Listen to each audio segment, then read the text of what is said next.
हिमवंत पठाए, हर बिनती गिर जही घर लाए। बहुरी सप्त ऋषि शिव पहि जाई, कथा उमा की सकल सुनाई। अब वो सप्तऋषि वहां से उठ करके पार्वती जी के पिता हिमालय को वहां भेजा, यह विनती कर पार्वती को घर लाए। मुनियों ने जाकर के हिमालय से बोला कि हे हिमालय राज, माता पार्वती जी अर्थात आपकी पुत्री हमसे तो आई नहीं, इसलिए आप जाइए और पार्वती जी को घर लाइए।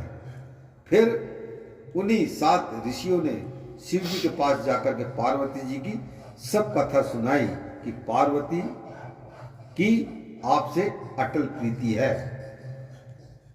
और आज भी देखने में आता है कि पिता और पुत्री का माँ और पुत्री से कहीं ज्यादा प्रेम लगाव होता है।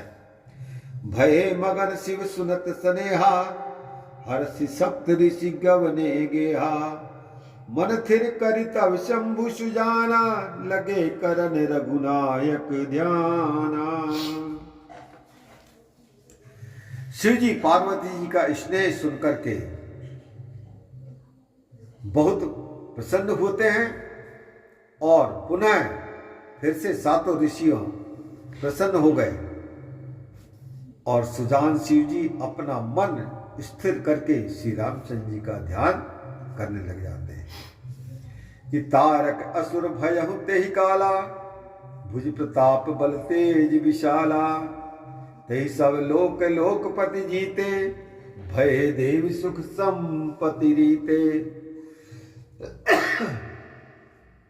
यहां से कथा बदलती है कि तारक असुर भयहु तेहि काला। उस काल में, उस समय में, उसी समय एक तारक नामक राक्षस वहां पे उत्पन्न होता है, जिसकी भुजाओं का प्रताप, बल और तेज बहुत अधिक था।